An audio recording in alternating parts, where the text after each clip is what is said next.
ఈ వీడియోని మీకు స్పాన్సర్ చేస్తున్న వారు Truzon solar by Suntek. Truzon solar power super power. మీ పవర్ బిల్ ని జీరో చేసుకోవాలనుకుంటున్నారా? అయితే ట్రూజోన్ సోలార్ పవర్ ని ఇన్స్టాల్ చేసుకోండి. నమస్కారం, వెల్కమ్ టు సుమన్ టీవీ. నేను గీతాంజలి. ప్రస్తుతం మనతో పాటు భారతీయ శంకరపీఠం వ్యవస్థాపకులు, ప్రముఖ ఆధ్యాత్మికవేత్త, జ్యోతిష్యులు, బ్రహ్మశ్రీ అన్నవరపు తిరుపతి మూర్తి అవధాని గురువు గారు ఉన్నారు. వారితో మాట్లాడదాం. గురుగారు నమస్కారం అండి. ఓం శ్రీ మహాగణాధిపతయే నమః. కామెంట్స్ లో అడిగినటువంటి ప్రశ్న, ఏలినాటి శని అంటే ఎంత కాదనుకున్నా ఏలినాటి శని ప్రభావం అంటే చాలా మంది భయపడుతూ ఉంటారు. శని ఇంకా వస్తుంది, 7.5 సంవత్సరాల పాటు మనం అలాగే వాటికి తట్టుకుని ఉండాలి, ఎన్నో కష్టాలు చూపిస్తారు అని చెప్పి. కానీ నిజానికి మంచే చేస్తారని అంటారు మీరంటి వారు. కానీ ఇలా ఎవరైతే ఏలినాటి శనిలో ఉన్నారో, కొంతమంది కంటక శని ఉన్నవాళ్ళు, అష్టమ శని, అర్ధాష్టమ శని, వీళ్ళందరూ కూడా అంటే పుష్యమాసం ప్రధానంగా ఏమైనా పరిహారాలు చేసుకోవచ్చా? కొంతలో కొంత వాళ్ళకి ఏదన్నా ఫలితం ఉండేలాగా. శన్యరిష్టేతు సంప్రాప్తే శని పూజాంచకారయేతు శని ధ్యానం ప్రవక్ష్యామి ప్రాణపీడోపశాంతయే. శని ముందు శని అంటే పీడ కాదు, పిశాచము కాదు అని తెలుసుకోవాలి. తర్వాత ఏలినాటి శని, అష్టమ శని, అర్ధాష్టమ శని, కంటక శని, ఇవన్నీ కూడా మనిషిని ఇబ్బంది పెట్టేవి కాదని ముందు గ్రహించాలి. శనికి పని పాట లేదండి. ఒక చెప్పు ముందు ఒక చెప్పు వెనకాట్టి పెడితే మన చెప్పుల స్టాండ్ దగ్గర కూర్చొని మనల్ని పట్టుకోవడానికి ఆయనకి అదే పని. బాత్రూంలోకి వెళ్ళి కాళ్ళు సరిగ్గా కడుక్కోకుండా తడవకుండా వచ్చినట్టే మన బాత్రూంలో కూర్చోవడం ఆయనకి ఇక్కడ పని లేదా? కొంచెం మనకు ఆలోచన ఉండాలండి. ఒక మనిషి జీవితంలో అప్పటి వరకు ఒక స్థితిలో ఉండి ఉన్నట్టుండి ఎదగదల స్టార్ట్ అయిందంటే అతనికి శని అనుగ్రహం కలిగింది అని తెలుసుకోవాలి ముందు. మనం ఎన్ని చెప్పినా నాకు ఏలినాటి శని వచ్చిందండి, నేను నష్టపోయానండి అంటే నిన్ను నష్టపెట్టడం కోసం ఆయన కాచు కూర్చున్నాడు. అంటే నేను కక్ష నీ మీదే ఉన్నా. ఎందువల్లనంటే ఈ మాట నేను ఎందుకు రాల్సి వస్తుందంటే అండి, నువ్వు భయంతో మీరు ఏం చేసినా ఫలితం లేదు. అందులో పుష్యమాసం చాలా విశేషమైంది. పుష్యం అంటే శనికి చాలా ప్రీతికరమైన మాసం. శని సంతోషం కోసం, శని అనుగ్రహం కోసం నువ్వు ఏం చేసినా నీకు ఓకే. కానీ నువ్వు భయపడి వామ నాకేదో శని దోషం కలిగింది, ఏలినాడు శని నాకు అనర్థం జరిగిందని నువ్వు అభిషేకం చేసినా అనర్థాన్ని నువ్వు వదిలిపెట్టి వెళ్దు. ఎందువల్ల అక్కడ జరిగేది అనర్థం కాదు, భయం. కేవలం భయం నిన్ను డామినేట్ చేస్తుంది. కాబట్టి ఆ భయాన్ని నువ్వు వదిలేస్తే నీకు జరగాల్సింది ప్రతిదీ జరుగుతుంది. ఆ భయం అనేటువంటిది నీకు ఉన్నప్పుడు నీకు రావాల్సింది మొత్తం కూడా గుమ్మం అవతలే ఉంటాయి, రావు. ఇది స్వామి చెప్పినట్టు జన్మాంతరం ఎదురు చూస్తూనే ఉండాలి. ఆ భయంతో బ్రతికినంత కాలము కూడా నీకు శని ప్రభావం చే, శని అనుగ్రహము చే నీకు దక్కవలసింది ఏది దక్కదు. ఎన్ని పూజలు చేయి, ఎన్ని పునస్కారాలు చేయి, నిలబెత్తి శని విగ్రహాన్ని స్థాపించు, దాని నిండా నువ్వులతో కప్పేయి, ఆవగింజంత ఫలితం కూడా నీకు రాదు. ఎందువలన నువ్వు ఎంత చేసినా నీకు ఒక భయం లోపలిందిగా ఉందా లేదండి? ఆ భయం రాణిస్తుందా? రానివ్వదు. కాబట్టి ముందు భయాన్ని వదిలే. భయాన్ని వదిలేస్తే జరిగేటువంటి ఆనందం ఎలా ఉంటుందో చూడు. ఇదే ఏలినాటి శని. శివరాత్రి కింద లాస్ట్ అంటే మనకి ఫిబ్రవరిలో మనకి 2025 మనకు శివరాత్రి వచ్చింది కదా, లాస్ట్ ఇయర్. ఆ శివరాత్రి సమయంలో మరి నాకు ఏలినాటి శని ప్రారంభమైంది. మా వాళ్ళు చాలామంది అన్నారు, అవధాని గారు అంటే చెప్తే మీకు ఏలినాటి శని ప్రారంభం అవుతుంది, అయితే జాగ్రత్తగా ఉండాలని. అంటే అవసరం లేదు, నేను ఎలా ఉండాలో ఆయనకి తెలుసు, నన్ను ఎలా ఉంచాలో ఆయనకి తెలుసు, అసలు నేను ఎందుకు భయపడాలయా? కాదండి అన్నారు. నీ నమ్మకం నీది, నా విశ్వాసం నాది అన్న. మరి ఏలినాటి శని ప్రారంభమైన తర్వాత 2.5 నెలల్లో నేను అమెరికా వెళ్ళానండి. 2.5 నెలలే. మరి ఏలినాటి శని ప్రారంభమైతే నేను పాతాళానికి వెళ్ళిపోవాలిగా, తట్టుకోలేని బాధలు రావాలిగా, దుఃఖం పొంగిపోవాలిగా. నాకు ఎందుకు పొంగిపోలేదు? నీ నమ్మకం నీకు శ్రీరామ రక్ష. నీకు ఏ గ్రహం నిన్ను ఏమి చేస్తుందని నువ్వు భావిస్తే అదే జరుగుతుంది అక్కడ. నీ నమ్మకం అంతే, వాస్తవం అండి. ఎందువల్లంటే గ్రహాలకి పని పాట ఏమీ లేక మన జోలికి రావండి.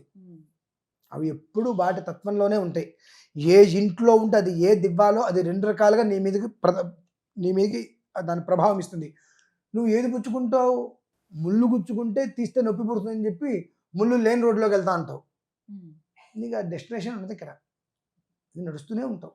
ముళ్ళు గుచ్చుకుంటే అనుకుంటే డెస్టినేషన్ పక్కనే. ఆ 2 ఇస్తాడు. నువ్వు ఏది పెట్టుకుంటే దాన్ని పెట్టుకుని తీసుకెళ్తాడు. ఆయన తిడితే ఎట్లా? కాబట్టి నువ్వు తిడుతూ శని వల్ల నాకు ఇది జరిగింది, శని నాకు నష్టపోయాడు, ఇవన్నీ మాట్లాడుతూ వెంద చేయి చెప్పాక నిలువెత్తి శని విగ్రహాన్ని పెట్టండి. ఆవగింజంత నువ్వు గింజంత ఫలితం కూడా నీకు రాదండి. మరి ఏంటి మనస్సులో నేను ఇవాళ అన్నం తింటున్నాను అంటే నా గ్రహస్థితిలో బహుశా ఈ యొక్క ఏలనాడు శను, అష్టమ శను, అర్ధాష్టమ శను, కంటక శను ఇది రావటం వల్ల కంటక శని అంటే మన కంటకాన్ని తీసేస్తాడు. మన కంటకాన్ని తీసాడు. సంకటహర చవితి అంటున్నాగా. మరి ఎందుకంటే ఆ సంకటాలను హరించేటువంటి వాడుగా. మరి కంటక శని అంటే కంటకాలను తొలగించేటువంటి వాడే కదా. నువ్వు దాన్ని ఎందుకు తీసుకోలేకపోతున్నావు? శని అంటరాని వాడు. అన్ని ముట్టుకుంటే స్నానం చేయాలి, ఆయనకు అభిషేకం చేస్తే స్నానం చేయాలి అన్నట్టుగా అభిషేకాలు చేసేసి మళ్ళీ వెనక్కి తిరిగి చూడకుండా వచ్చి స్నానాలు చేసి ఆ బట్ట కూడా అక్కడ వదిలేసి వెళ్ళిపోతున్నాడు అంటే నీ ఎంత దుర్మార్గుడు, దౌర్భాగ్యుడు, దరిద్రుడు ప్రపంచంలో ఉండడు. మనిషి పుట్టగానే చక్రం వేసి నీకు జరిగేది ఏమిటి, ఏ గ్రహం ఎక్కడుందని చూస్తున్నారు కానీ ఆంజనేయ స్వామి ఎక్కడున్నాడు, శివుడు ఎక్కడున్నాడు చూస్తున్నారండి? నీ జీవితాన్ని నడిపించే గ్రహాలు అవే చూస్తారు కదండి. ఆ గ్రహస్థితి నిన్ను లాక్కెళ్తుంది. అటువంటిది గ్రహాలలో అత్యంత యోగవంతమైన గ్రహం శని. క్రూరుడు రవి, ఆయన తీసి పక్కన పెట్టి ఆయన సంబంధం లేదు ఇక్కడ. అత్యంత యోగకారకుడు శని, ఎవరు లేరండి. ఆయన ఇవ్వదలుచుకుంటే మిగిలిన 8 గ్రహాలు అడ్డం వచ్చినా ఎవ్వడు ఆపలేడు, ఆ స్థితిలో ఇస్తాడు. అటువంటిది ఆయన దగ్గరికి వెళ్తే ఆయనకి స్నానం చేస్తే అభిషేకం చేస్తేనో ముట్టుకోకూడదు అంటూ మైలో ముట్టు అన్నట్టుగా ఆయన్ని తీసుకొస్తుంటే ఎంత పాతలానికి వెళ్ళిపోతున్నావు. కాబట్టి ఇక్కడున్న మాలిన్యం తీసి మంటలు పెట్టి కాల్చేయి. ఆయన అనుగ్రహం వల్ల ఈరోజు నేనున్నా, తింటున్నా.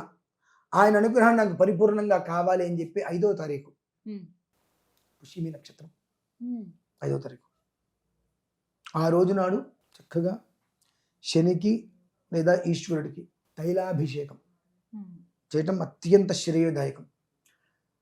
సాధ్యమైనంత వరకు ఉదయం సమయంలో స్వామివారికి తైలాభిషేకం చేసి నువ్వులతో అర్చన చేసుకొని చిమ్మిరి నివేదన పెట్టి 19 జ్యోతులు, ఒక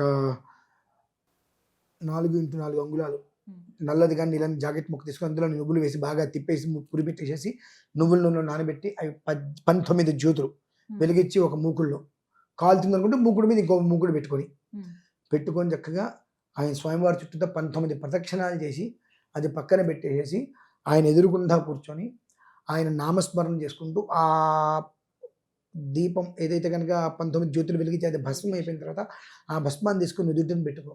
సర్వకాల సర్వావస్థలు ఎందు ఇంకా ఇంత తెచ్చుకో ఇంటికి, అది నీకు రక్ష. అలాగే శనికి అభిషేకం చేసి నివేదన పెట్టిన ప్రసాదాన్ని కాస్త నువ్వు ప్రసాదం తీసుకో. శని ప్రసాదం తీసుకోవడం ఈ దౌర్భాగ్యం బాగా పట్టిందండి. అంటే తీసుకోరండి వెంటనే. అదే నేను అంటున్నానండి. బుధుడికి జపం చేస్తున్నాం, ప్రసాదం తీసుకుంటున్నాం. శుక్రుడికి జపం చేస్తున్నాం, ప్రసాదం తీసుకుంటాం. రాహుకేతుడికి జపం చేస్తున్నాం, ప్రసాదం తీసుకుంటాం. శనికి జపం చేసి ప్రసాదం ఇస్తే శని ప్రసాదం కదండి. శని ప్రసాదం ఏమిటో? శనిదే కదా ప్రసాదం నీకు కావాల్సింది, ఆయన అనుగ్రహమే కావాల్సింది. అమ్మో తీసుకోవచ్చు. నువ్వు తీసుకున్నప్పుడు పూజ చేయడం మానే. ఇప్పుడు సింపుల్ అండి. మీ ఇంటికి ఒక పెద్ద మనిషిని పిలిచారు, మీ ఇంటికి ఒక పెద్ద మనిషిని పిలిచారు. ఆయన ఎవరో ఎమ్మెల్యేనో ఎంపీనో ఒక స్థాయిలో ఉన్న వ్యక్తిని పిలిచారు. పిలిచి ఆయన్ని కూర్చోబెట్టి ఆయన్ని ఎంతటి గొప్పవాళ్ళు లేడు, నీ ఈ ఏరియా మొత్తానికి నువ్వు మహారాజు 100 రకాలుగా స్తుతించారు. స్తుతించిన తర్వాత ఆయన ఏదో సంతోషపడి ఆయనకి మీరు ఏదో ఇస్తే ఇచ్చిన దాంట్లో ఆయన ఏదో మీకు ఇవ్వబోతుంటే అబ్బిబ్బిబ్బిబ్బి నేను ముట్టుకొని ఉండేది అంటే ఎలా ఉంటుందండి? ఆయనకి ఎక్కడ కాలాలి అక్కడ కాలదా? అంతే కదా, మరి అవమానించినట్టే కదా. మరి ఆ అవతరానికి ఇంకెంత కాలాలండి? అదేంటండి దేవుడి కోపాలు రావని మీరే అంటారు కదండి.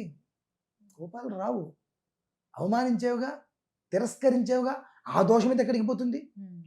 పిలవలేదు, తిరస్కరించలేదు, పూజ చేయలేదు, అసలు సంబంధం లేదు. పిలిచి లేదంటే నువ్వు వెళ్ళి అర్చన చేసి ఆరాధన చేసి అది నేను తీసుకోను అంటే అది ఎంతటి అవమానం అండి. దాని యొక్క ప్రతిఫలం కూడా అంతకంతే ఉంటుంది. కనుక ముందు శని అనగానే ఉండేటువంటి నీలో ఉండేటువంటి భయాన్ని తీసేయగలిగితే ఆయన అనుగ్రహం సగం లభ్యమవుతుంది. నీకు పట్టిన పేడ విరగడైపోయి నీకు రావాల్సింది ప్రతిదీ కథలకు వచ్చేసి ముందుకు వస్తావు. నీ మనస్సులో భయాన్ని పెట్టుకుని నువ్వు ఏం చేసినా ఫలితం శూన్యం. కనుక నువ్వు చెయ్యొద్దు. నేను చేశానండి, డబ్బులు ఖర్చు పెట్టాను, నువ్వుల నుండి డబ్బా పోసాను, నేను ఇంతే ఉన్నానండి. నువ్వుల నుండి డబ్బా కాదు, ఫ్యాక్టరీ తీసుకొచ్చి ఆయన నెత్తి మీద పోసినా ఇంతే ఉంటావు. ఎందుకంటే నీకు ఇక్కడ లేదు. ఇక్కడ ఒక భయం ఉంది. ఉమ్, ఇది చెయ్యకపోతే ఏదో జరుగుతుందేమో, ఉమ్, ఇది జరగడానికి కారకుడు ఆయనే, కాబట్టి ఆయనకి చేస్తూ నాకు జరగదని చేస్తున్నావు. కానీ నేను ఇవాళ ఇంత నిలిచి ఉన్నాను అని అంటే ఆయన అనుగ్రహ ఫలం కనుక ఆయన్ని స్తుతిద్దాం, ఆయన్ని సంతోషపెడదాం. ఆయన్ని సంతోషపెట్టడం వలన మన జీవితం బాగుంటుంది అన్న ఆలోచనతో చేయట్లేదుగా, అలా చేయి, నీకు ఆ ఫలితం వస్తుందండి. ఖచ్చితంగా ఫలితం ఇస్తుంది. అదే జనవరి విషయం. 5వ తారీఖు ఉమ్. పుష్యమి నక్షత్రం సోమవారం. అవునమ్మా, ప్రతి ఒక్క పుష్యమి నక్షత్రంలో గారు ప్రతి ఒక్కళ్ళు ఈ శని మహర్దశ, శని అంతర్దశ, శని విదశ, శని ప్రాణదశ, శని సూక్ష్మదశ, అష్టమ శని, అర్ధాష్టమ శని, కంటక శని, ఇవన్నీ ఎవరైనా సరే దాదాపుగా అన్ని రాసుల వాళ్ళు ఉన్నారు కదండి. ప్రతి ఒక్కళ్ళు చేసుకోమని చెప్పండి, చాలా విశేషమైన ఫలితం వస్తుంది. ఉమ్, అదమ్మా విషయం. చక్కగా వివరించారు. ధన్యవాదాలు గురుగారు. రమేష్.